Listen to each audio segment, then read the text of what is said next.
Young B, The Rock. Donc moi c'est Patrick, 35 ans, passionné de musique et de sport. Et le reste c'est à découvrir. Je suis lillois. Hein. Lillois d'origine. Ok. Ton blaze, donc Young Baby, ouais. Ça vient d'où? Pourquoi ce nom? Young Baby. Young Baby en fait c'est un clin d'œil à ma fille, qui aujourd'hui a 13 ans. Et c'était lors d'un enregistrement studio en 2010. Et à l'époque on faisait du rap un peu stéto américaine et tout ça. Et j'étais au studio et je suis vraiment passionné par les enfants, les bébés, tout ça. Donc j'ai regardé la photo de ma fille.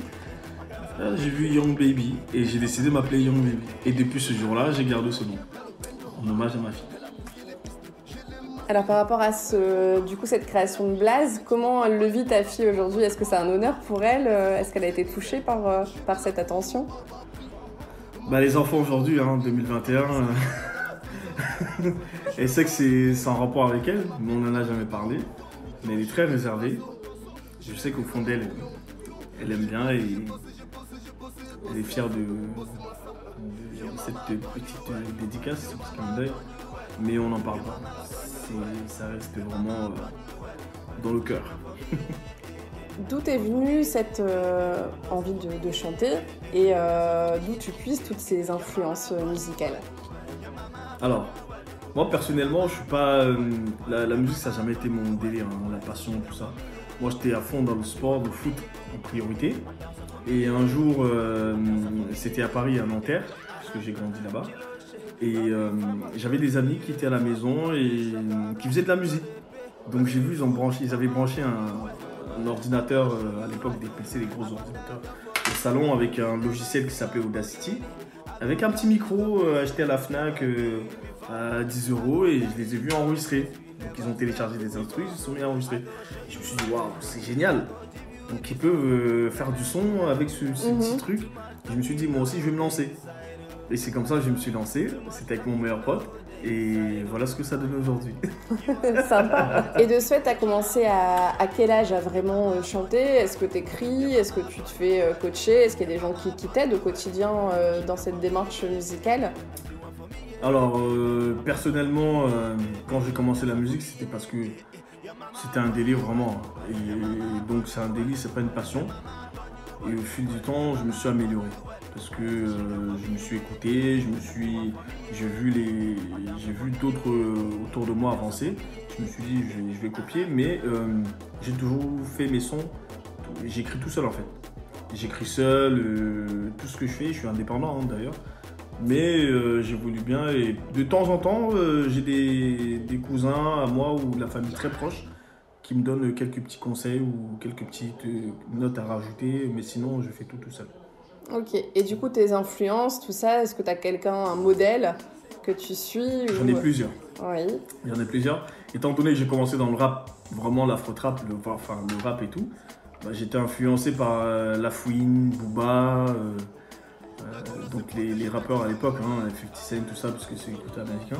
Et je me suis adapté avec le monde qui avance. Hein. Donc l'afro-trap, l'afrobeat, etc. MHD, NASA, Niska, K-Black, tout ça, voilà. Ça, ce sont mes influences. Donc j'écoute beaucoup ce type de chansons et ça m'inspire beaucoup. Tu travailles dans quel studio? Est-ce que tu travailles en autoproduction ou est-ce qu'avec quelqu'un qui t'accompagne dans cette démarche? Dans la musique, je suis très fidèle. J'aime bien bosser avec des gens sérieux parce que ça me permet moi également d'être sérieux. Et il faut être fidèle avec des personnes qui sont dans ce métier-là. C'est aussi une question de confiance. Et je travaille avec un ami à moi qui a un studio à Lille. Et depuis ce jour-là, depuis que je suis rentré dans ce studio, j'ai décidé de toujours travailler avec lui. Parce qu'on s'entend bien, parce qu'on arrive à se coacher, enfin il arrive à me donner des bons conseils. Il prend le temps de vraiment travailler sur ce que je fais. Et on a ce bon feeling là, donc j'ai pas envie de changer, je préfère rester comme ça, je reste fidèle. Ok. Et est-ce que tu peux le citer ou... Oui, bien sûr. C'est arrobase, hein. Son nom c'est arrobase studio, tout simplement. Il est disponible sur sur Facebook, Instagram, tout ça. Donc voilà, il suffit simplement de taper arrobase. Puis vous allez voir. Ok, merci. Honnêtement, au niveau des chanteuses, j'en ai deux. En France et au Cameroun, mon pays d'origine. En France, j'ai Aya Nakamura. Les gens vont me dire ouais, non, mais moi je sais pourquoi. J'aime bien son flow, ses vibes. Ça me permet de pouvoir m'orienter, moi personnellement. Et j'essaie de me mettre à sa place et d'imaginer un peu le flow en tant que mec. Et les vibes, j'aime bien. Sinon, en Afrique, c'est Daphné, au Cameroun. C'est une chanteuse camerounaise.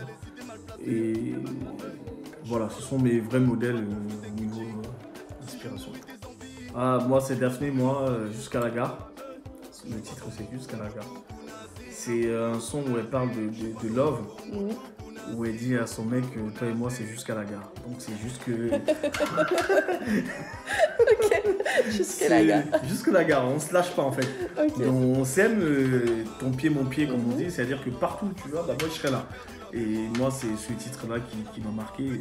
C'est celui-là qui reste dans ma tête. Et justement, en parlant de chansons, d'influence, toi, quels sont les messages que tu veux passer au travers de tes opus? Moi, le message que je veux passer, en fait, c'est peu importe la situation, il faut toujours prendre la vie du bon côté. Essayer de sourire, même quand ça va mal. Écouter de la musique, ça fait du bien pour le moral. Et moi, je suis plutôt du genre à faire des chansons afro-trap ambiance. C'est-à-dire que j'essaye de mettre toujours de l'ambiance dans ce que je fais et tout. Et voilà, c'est le plus important. Si t'es pas content, si t'es malheureux, il faut écouter de la musique. Voilà, il faut se déchaîner. Et donc pour moi, c'est important. Donc voilà, parce que même moi, ça me permet parfois d'oublier les mauvais côtés de la vie. Donc c'est ce message-là que je fais passer aux gens. Un message positif. Voilà. Young B, The Rock,